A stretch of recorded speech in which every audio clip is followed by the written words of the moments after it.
Welcome back to Leah's Lifestyle or Leah's Adventures, depending on if you're here with me on YouTube or here with me on Twitch. Either way, doesn't matter. Today we're learning some coding, and I will drop a link down below on where I'm starting and what I'm doing and what I'm following. These are free courses that I found online through watching YouTube videos of other people talking about how they did it. So let's just jump into it. I got a video up. We're learning some stuff about Python and algebra. Hello, and welcome to the Algebra Python course. My name is Ed, and I'm the guide on this adventure. So we're going to learn about algebra and how to write Python code to do all of your algebra.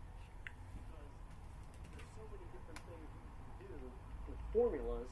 You learn these formulas. Hey, anytime you have a formula, you can write code to use it. Okay. So that's what we're going to do. We're going to write some code using the Google Colab notebook, and that's Python, a Jupyter notebook, essentially, in your Google Drive. So one of the next things we'll do is look at how to set that up, and we're going to go through each unit. We're going to look at the math. We're going to look, in the actual lessons, I'll be writing things on the board, and we'll look at, the concepts, how to do the math on the board, and then we'll look at then how to write the code to do this. And, you'll be able to create your own Colab notebooks. In fact, I hope you do create your own notebook or two along the way, building your own resources that you can use. You can also, once we set it up, you can also actually download the Google Colab app, and you have access to each of these notebooks on your phone. So, you can make your own, super calculator that you have access to on your phone, solve all kinds of things. And that's great. Building these resources, but also understanding how to use them so that as you go further in math and in writing code, and eventually leading up to, working in data science, that you really understand these concepts, and you know how to use all the formulas that you're creating. So that's sure. really, that's the idea. That's what we want to do. I get it. And each unit is going to be a lot like this. I'm going to talk about the math. We'll do some things on the board. Got it. And then Do some math on the board. And we'll look at how to do that with code. Coding! I'll include all the resources for you. And then, in addition to the core concepts, and I'll provide this link. The next thing then, what we'll do is I'll have another video or two of extra working through the problems. So you know how to write the code, you're building your resources, and then we'll just work through a bunch of extra problems, putting this into practice. And it'll be really great. You'll learn algebra, you'll learn code, and you'll have all these skills under your belt that you can use for a lot of other things. And we're going to build upon these in future courses. Cool. So I hope you enjoy. Thanks. That was a long intro. Let's look at how to set up Google Colab in your Google Drive. Okay. So in your Google Drive, hopefully you have it organized in folders, and you have you'll set up a folder for this course. That way, you can have all the documents and notebooks and everything there, just like I have here, and you will have access to all of these documents you see, soon enough. So if we take a look at the little yellow infinity symbol, that's the Google Colab. And if you want to create a new Google Colab, you're in the folder where you want it to be. Click on New, and it will be here, and you go to More, and then it'll be down here. So Google Colaboratory. Now, if you don't have it already, if you have not yet set it up, then you go down to Connect More Apps, and it's begins with C. It might show up, here, but if not, then you can search. You might have to go back. Look at this, like Colab. Even if you just do it comes up. But if you type in Colab, then and then it'll be soon enough. So if we take a look at the little yellow infinity symbol, that's the Google Colab. And if you want to create a new Google Colab, you're in the folder where you want it to be. Click on New, and it will be here under More, and then it'll be down here. Google Colab. Google Collaboratory. Now, if you don't have it already, if you have not yet set it up, then you go down to Connect More Apps. Yeah, okay. I And, did that. You know, it's beginning to see, it might show up, you know, here, but if not, then you can search, you know, and look at this, like Colab. Even if you just do Co, it comes up. But if you type in Colab, then it'll come up. There we go. And again, mine's already installed, but if it wasn't, you'd see it there. You'd click on it. Yeah, you gotta install it. Okay. This blue button, instead of saying uninstall, it would say install. I'm installing Colabs. Have it available. And there we go. Then when you go to new, Yes. and then you can go to Google Collaboratory. I'm working on it. And it loads. There we go. So, as you see, I like the dark theme for Colab, so that's just the one. That's just what I picked. You can change that. So this little block here, this is where you're going to write the code. You know, it's. I exited out of the thing I needed. I didn't mean to. I got a small space here. Let's go back. Investing. Wait, was it investing? No, it was encoding. Whoops. I hope it saves my spot on the video.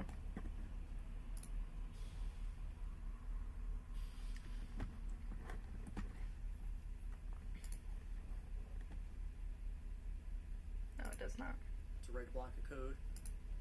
You know, then when you go, it loads. There you go. Okay. So, as you see, I like the dark theme for Colab, so that's just the one. That's just what I picked.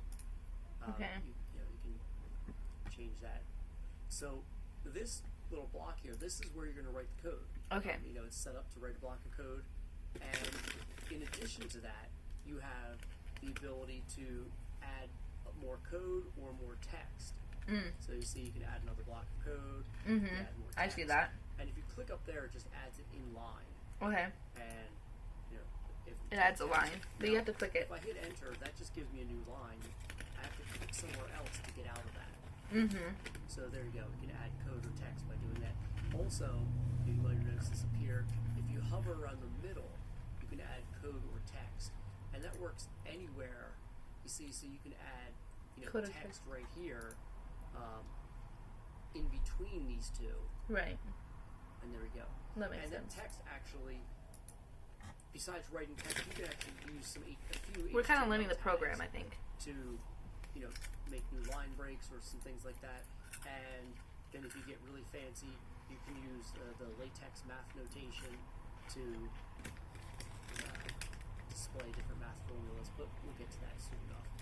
Yeah. So you have soon all these enough. different things you can do. You know, your code, text, and one of the other things you want to do first, like any document, give it a name, and you'll notice the familiar setup compared to other Google Docs. You can, there we go. Oh, name it. We'll just call this week one example. All right, so you know, give it a name. You know, you don't want to leave all your stuff just Sample. untitled. Yeah. You might forget, and it might be hard to find later. Mm-hmm. And you can write your code there. We'll Whatever do you sample like to put in one. there. Print. Okay. And We'll do dates. there we go. It just sits there as code until you run it. And you can click this run button, or if you're familiar with the Jupyter Notebooks, you can hit Shift Enter. That'll run it also. Shift enter. And there we go. This is the output here. Notice you can also do a lot of math right there in the print statement. So if you just put in math formulas, you see, hit enter, it just gives you a new line. Run it. You can do all sorts of math formulas, and remember, the add, subtract, multiply by, that all works. It's built in. Okay. The Why are you showing me this? the exponent would be I don't like the way this guy teaches. this. It's a little slow for me. Asterisk, two of them. So there you go. So that would be 3 to the 4th power. Okay, so what? And you see, it'll do the math right there. Yeah. If you wanted to do something like square root, you have to import something, and we'll get to parts as we go through a lot of this. Okay. Notice you can have your text, you can have do your math for a lot of simple things. You can just do that right in the print statement. One of the other interesting things you can do is, and if I make this,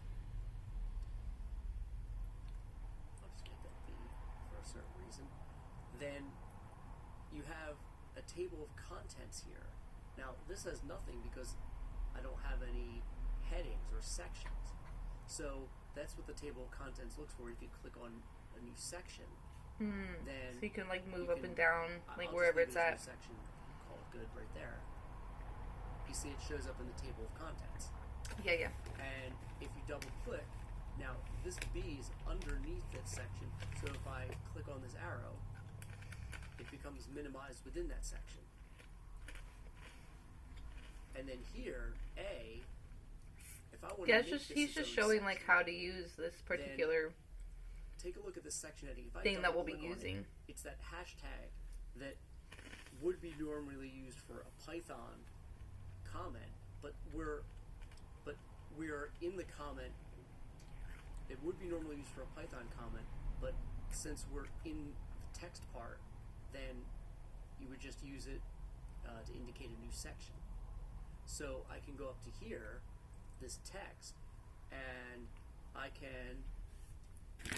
He says go up to here, but he's not really explaining where. Somewhere else to get out of that. So now I have A, and I have my new section here. So I can do some different things. I can put some code here, and I can, in this code, I can move it up. See the arrow over there?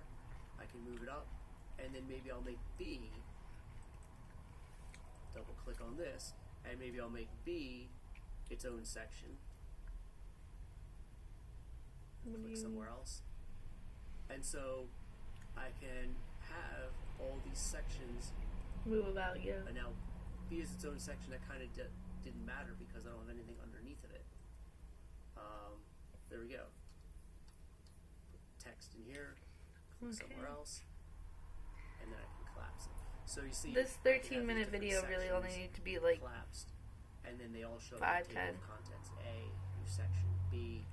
I think he just wasn't sure how to like share it. If you give them names more than A and B, it becomes useful because you can find them in the table of contents, and then you just click to expand each section. Yeah, we already knew that. And you can have within the section, you can have code, text, and as many of those blocks as you want, and that section goes until you create a new section. So some good useful things you can do in building your own Google Colab notebooks. You might decide that you might like that as a way to organize them. Keep them in sections. So that helps. Also, the Google Colab, like everything else in the Google Drive, it does save automatically, but it doesn't do it as often. So you do have a file and you do have a save here, and also the normal shortcuts, Control S or Command S.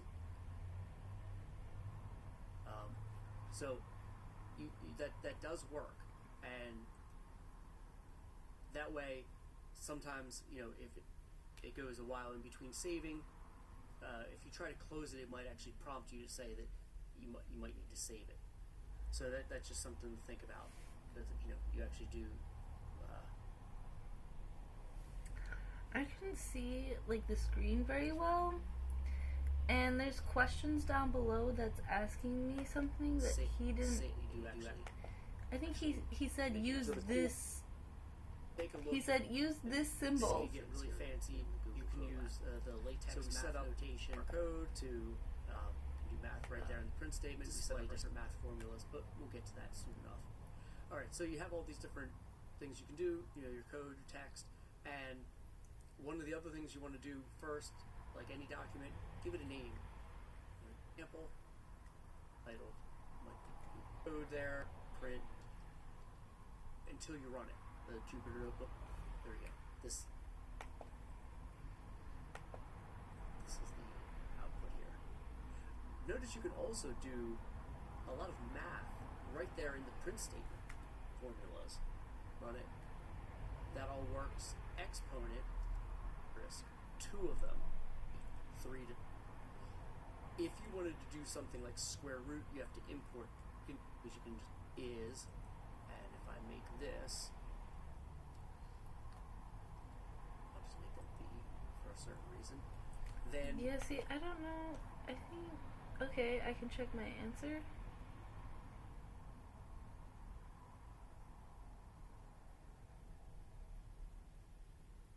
Oh, I have to sign in. What did I sign in with when I did this? I hope it was just my Google account. Okay, so you sign in so that way you a part of the coding account or whatever is gonna save my... Okay, so I created the collab notebook in my Google Drive. Here's my answer.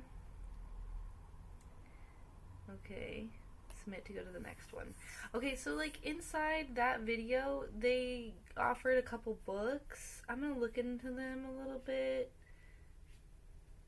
because I'm not sure if we need to read them or not, but you know, sometimes it can be helpful. Okay, well, we just went on to the second section, so that's great. Add the code from the video to the algebra collab notebook you create in the first step. Oh wow, okay. We're gonna write our first code, guys. Like what? I did like this a little bit, like on this one site, but I didn't know what I was doing. I was just like, it was one of those kiddie ones where it's like, type this, and then you like copy it, and then it's like, great job, look what you did. It didn't make any sense to me.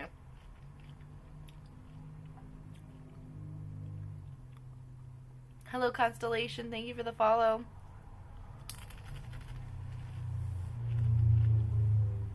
Your first... Not me just drooling. Your first code was a penguin? I don't know what mine's going to be. I like listening to all music.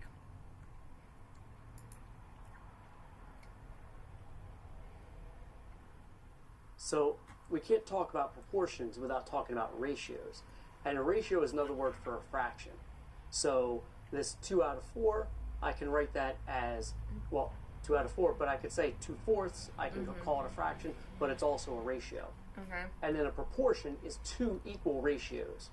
So if I know that these are equal, then there's other things I can do with this. And one of the things that works and becomes very useful is cross-multiplying.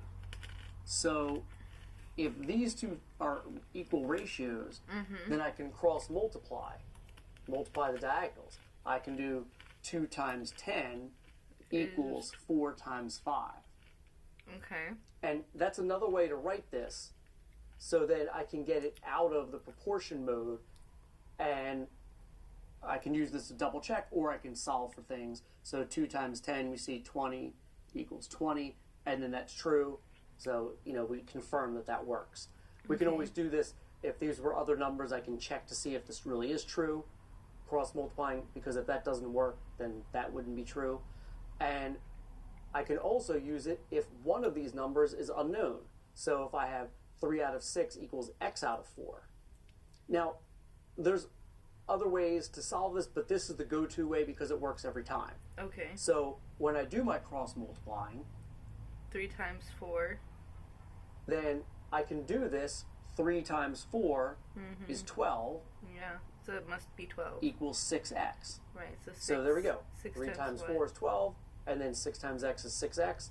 And then I know that the next step I'm going to do is going to be dividing by 6.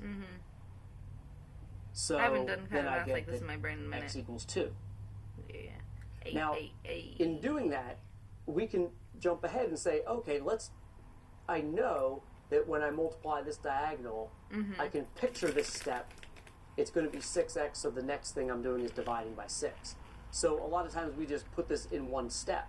So I multiply the diagonal that I can, divide by the other number, because I know that's the next step, and then my answer is x. Yeah. So we can really make use of this in writing code. I can see the proportion, and I can then just put this all in one step to solve for x. and again, it's the go-to way. It works every time. Cool. So I Great. Sounds great. write code to then prompt for these numbers, cross multiply, and then solve for x. One of the ways this is also useful is some of the other applications. If I have, let's say I'm converting something like miles to kilometers. So if I have, 1 mile is, about 1.6 kilometers. Got it. Then I can set this up. This is the ratio that I know. So as long as I have miles and then kilometers, then if I know one, I can figure out the other. This unknown can be at either place. So, if I have, 2 miles, then how many kilometers is that? You see, we can make use of this. I know that I'm cross-multiplying. 2 times 1.6 divided by 1. And then, so there we go. So x would be 3.2. And again, I'm multiplying the diagonal that I can. So smart. 2 times 1.6, dividing by the other number, which in this case it's convenient that it's 1, so then I can solve. So this is what we're going to use, and we're going to take a look at how to put this into code. And so prompt for, these 4 numbers or 3 of them, and then figure out the 4th one. Cool. So let's take a look at how that'll happen. So let's take a look at the code. Show me. So we're going to see here how much easier it is to write some code to solve some of our problems. Yeah, let's write some code to just solve like some proportions, problems. we have that cross-multiplying that we know works every time. So I'm going to put just a display here to remind us that we're setting up the proportion, and here's what it looks like. N1 D1 equals N2 over D2. So N for numerator, D for denominator. And if I have a proportion, I would know one of the ratios. So I would know, let's say, N1 and D1. And then N2 or D2, one of those I would not know, but I would know the other one. So I have my comment here in the code, put a 0 in for the unknown value, because realistically, none of these values would be 0.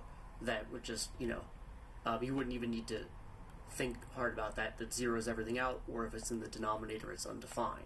So that would never occur in something that we're really trying to solve. Okay. So I would know N1 and D1, and I would just change these numbers, put in my numbers that I know, and I'll put a 0 in for the one I don't know. And then I'll put 2 if statements. So I have if N2 equals 0. And there we go. Notice the setup of the if statement in Python. If N2 at the double equals, because I'm testing it, I have a colon, and then the indentation afterward is 1, 2, 3, 4 spaces.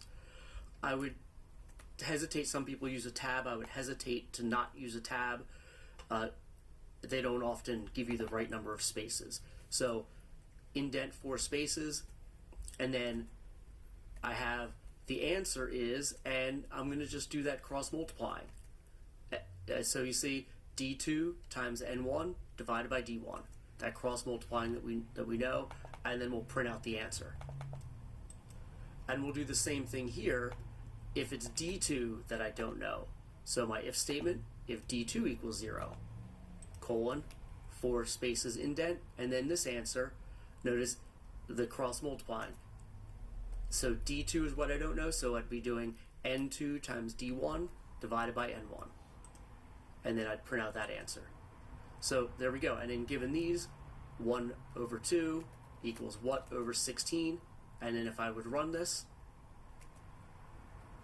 and it will output the answer right here. There we go. I'm going to listen to it again. We have that cross multiplying that we know works every time. So I'm going to put just a display here to remind us that we're setting up the proportion, and here's what it looks like. N1 D1 equals N2 over D2. So N for numerator, D for denominator.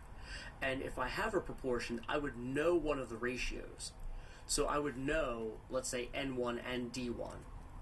And then N2 or D2, one of those I would not know, but I would know the other one. So I have my comment here in the code, put a 0 in for the unknown value, because realistically none of these values would be 0. That would just, you wouldn't even need to think hard about that zeroes everything out, or if it's in the denominator it's undefined. So that would never occur in something that we're really trying to solve. So I would know N1 and D1, and I would just change these numbers, put in my numbers that I know, and I'll put a 0 in for the one I don't know. And then I'll put two if statements. So I have if N2 equals 0. And there we go. Notice the setup of the if statement in Python. If N2, the double equals, because I'm testing it, I have a colon, and then the indentation afterward is 1, 2, 3, 4 spaces. I would hesitate, some people use a tab, I would hesitate to not use a tab. They don't often give you the right number of spaces. So indent 4 spaces, and then I have the answer is, and I'm going to just do that cross multiplying. So you see D2 times N1 divided by D1. That cross multiplying that we know, and then we'll print out the answer. And we'll do the same thing here if it's D2 that I don't know. So my if statement, if D2 equals 0, colon, 4 spaces indent, and then this answer. I think I got it. The cross multiplying. So D2 is what I don't know, so I'd be doing N2 times D1 divided by N1. And then I'd print out that answer. So there we go. And then given these, 1 over 2 equals what over 16? And then if I would run this, and it will output the answer right here. There we go. N2 equals 8. Print. Or if I had this, and how do I run it? I'll keep this, and maybe I'll put this one as 0. Oh, it's underneath one whole thing. There we go. And if we run it, there we go. Oh, I made Really separate ones for each straightforward. of them. Yeah, we want to get to this point that when you realize we know these formulas, and we can just put something in here. Okay. Maybe even display something to set it up, and cross multiply, solve any proportion this way. Wow. Okay. I'm gonna copy this because I didn't get it to work yet. I didn't realize.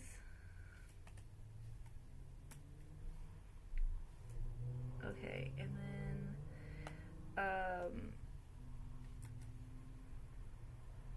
I didn't realize that it was all underneath one thing to work, to function properly. So I didn't put it underneath all one thing. I put them underneath their own things. Okay. Well, it looks like he's got parentheses here too that are, I don't know.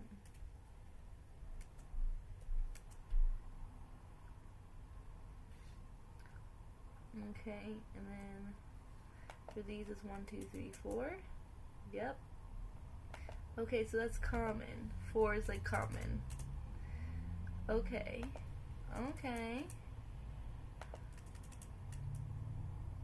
And then after this, 1, 2, paste. Perfect. Copy. That's the one thing I do like knowing about some computer things, is how to do certain things, like easily copy things over. There we go. Okay, and now that it works, we just hit run.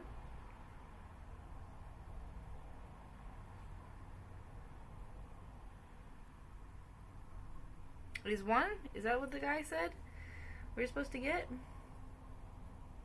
The very end here? Maybe even display something to this point that we know these formulas, and we can just put something in here. Maybe even display something to set it up, and cross multiply, solve any proportion this way. My thing didn't work the same. File N1 equals 1, indication error, unexpected indent. Why is it unexpected? His looks like that.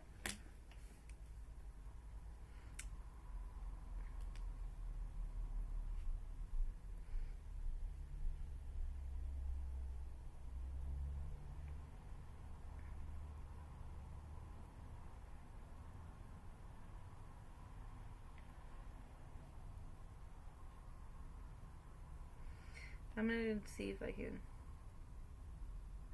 I did it! Okay, but I still... mine didn't work like his did.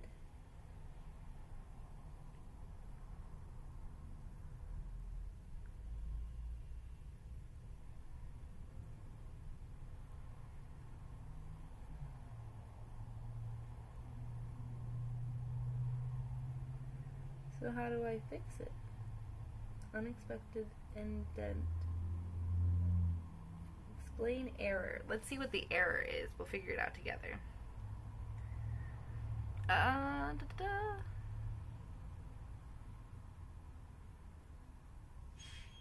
Thank you for the follow, bubbly backup. Thank you for the follow, buddy. Okay.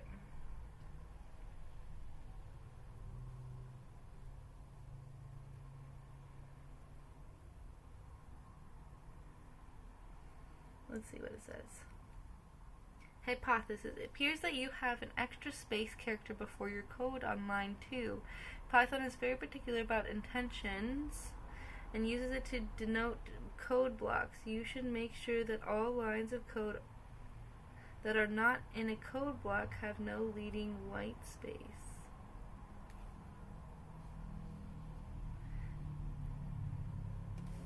Then why did he have me set it up like that in this one? In this?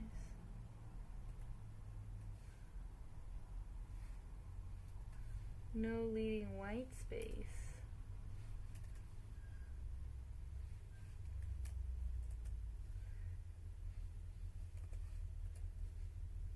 And the same as this one? Okay, now we'll try.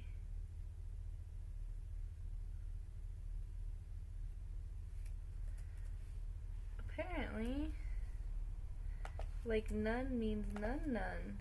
Like all the way up against the thing.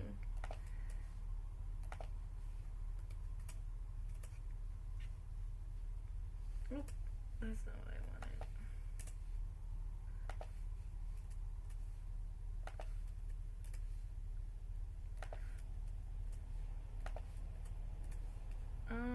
Let's try that.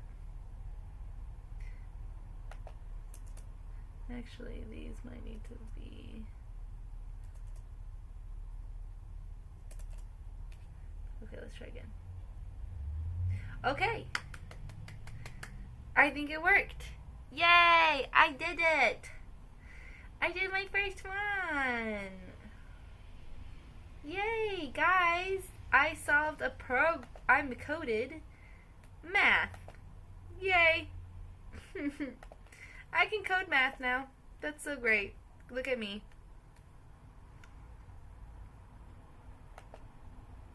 Wait, why is it? I want to get rid of this now. Okay.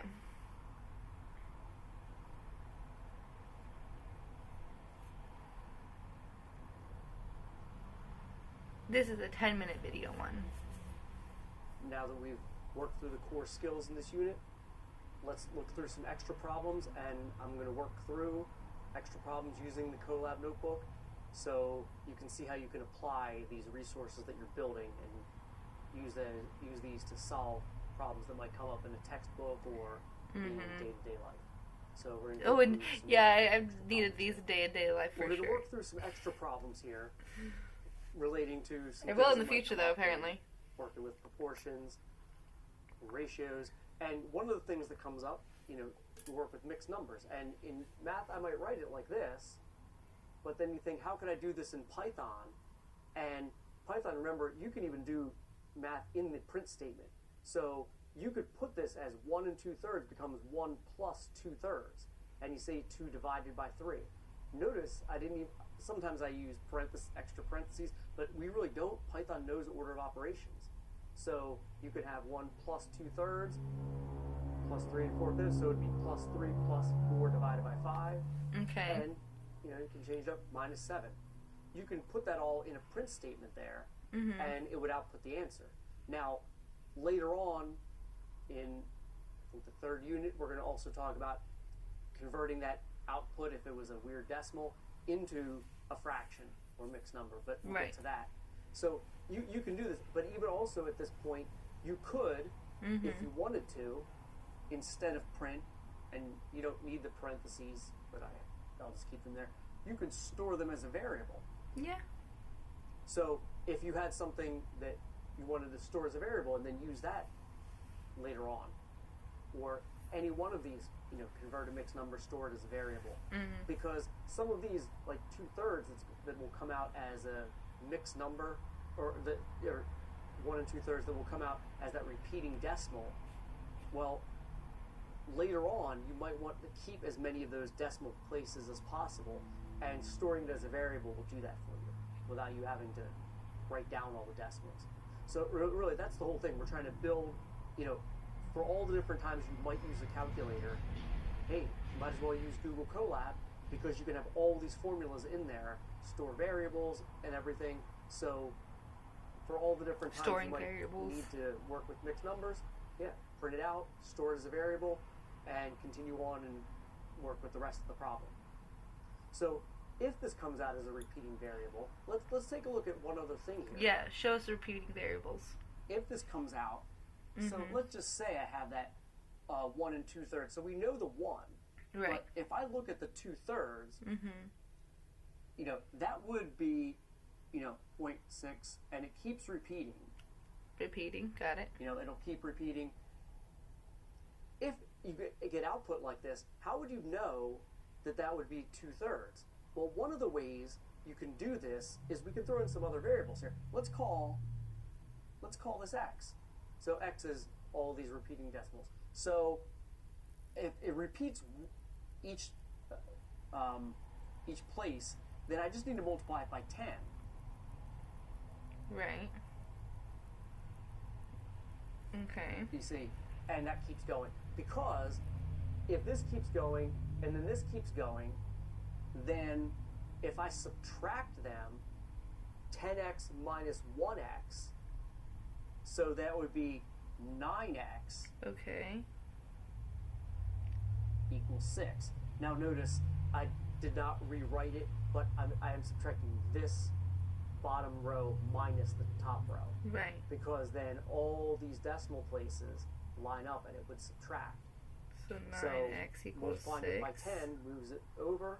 Now I have 6 point something, and when I subtract 10x minus 1x is 9x, then that all cancels. And Right. if I Divide. have 9x, how do I get to x? Divide both sides by 9. Right. So we get 6 over 9, which we know then mathematically we can reduce. Divided by 3 is 2, divided by 3 is 3. And Okay. actually, this works. Any single digit that repeats is a factor of 9. So if I have... So what is another way to write? If I have anything else, and actually I might use the same formula, but if I have anything else, like if I have 0.4, and it's a 4 that keeps repeating, so then 10 times that would be 4 point. I'm actually going to take this a step further. They have a question here, and the question is, what's another way to write 0.9999 repeating? And so I'm just going to do like a little practice where it's x equals 0.999999, and then 10x equals 9.99999, and then I'm just going to use a little minus signal here, and it's going to be 9x equals 9, 9 over 9, x equals 1. Okay. Perfect. Alright, go on, buddy. And as many 4s as you want. Cool. That's so nice. then when we subtract, Mm-hmm. 10x minus x is 9x. 9 equals 4. So And it's then when 4 I divided subtract by this, 9. everything after Okay. the decimal subtracts. And so your answer is 4. And divide by 9, x equals 4 over 9. Yeah. Okay, perfect. So I understand Now, it. Yay! So this works for any number, 1 through 9. Right. But this is kind of interesting then. What if you get a 0.9 repeating? Mm-hmm. Because would that be then 9 over 9? No, Yes, it no, would. it would be 1. So Because if 9 I can had go into 9 once, 9 and that's 1 repeating, over 1, which is 1. And so then 10 times He that does would be it. 9. He does it. And as Gosh. many 9s as you want. We'll do the That's same kind of thing. annoying. So I like it, I 9x hate it. Equals. So you see, if this is 0.9 repeating, this still follows 10 times that, and then when we subtract, This 9. Yeah, 9 over 9. it all lines up. It comes 9. So Because you 1. see He says some it's 1. algebra, and these are kind of the things that we want to bring in. Some of the other things that we can do, Mm-hmm. this works out nicely just seeing it on the board, but later on as we do different things to convert They will decimals to be. fractions, Yeah. you can see that it'll work in the code too. Yeah. But yeah, some math acrobatics, this is kind of what we want to be able to do. We want to also sometimes use the code to show different ways to get to solutions, and when we see it get to a solution in different ways, it kind of like reproves, hey, this works, this is the true solution. So these are some of the things that we can do with proportions, and some of the other things we'll do. We could look at like converting money, like so if I have He's such like let's say one Uh-huh. US dollar is right now, I just looked this up, it's 1.29 Mm-hmm. Canadian dollars. Mm-hmm. So if I want to convert, then I can set up my ratio and proportion as long as I know one of these. So I know the ratio, and then as long as I know one of these, I can figure out the other. Right. And in the code, you remember we just added whichever one I want to figure out, I put a 0 there, because either way, 0 over anything is 0. So Yep. that would not apply here. If 0 in the numerator, the answer is 0. And 0 in the denominator would be undefined. You could look up different images of divide by 0. We don't want to divide by 0. It would be 0. That we saw that as long as we have it set up. It was a whole minute of then I him can telling us figure not out, to divide by well, in 0. that case, how many, I'll put the question, Canadian divide by 1 to how many US? Because very often you find exchange rates and they'll give you it in one direction and maybe you want to find it in the other direction. Things like their unit conversion you want, but if you have 1 mile is 1.6 We already did that. and kilometers, put that in the code. Some of the good things per unit that ongoing. Okay. I'm going to see if my stuff's collab correct. notebook, Check so your you have some answers. resources, I and then we'll completed the have an extra first one, practice. guys. We didn't finish that. Become a supporter. Of what? Remove distractions. Oh, for like for the education class, it has like ads and stuff. So, no, it's okay. I'm good. Thank you, though. Ask me later. Okay, so that was the first 3 sections in the course, which is mostly learn ratios and proportions. And then the next one's learning how to solve for x. That's 2, and it just keeps going down. The course is long. There's lots to do in this course. So, I think I need a break, a little bit of sunshine before it goes away. So we're going to pause here. Thank you for joining me. Tomorrow we'll be back and we'll learn a little bit more about coding. And until next time, I'll see you later. Bye! Okay, perfect, guys. I do actually need a break, so I'm going to get off.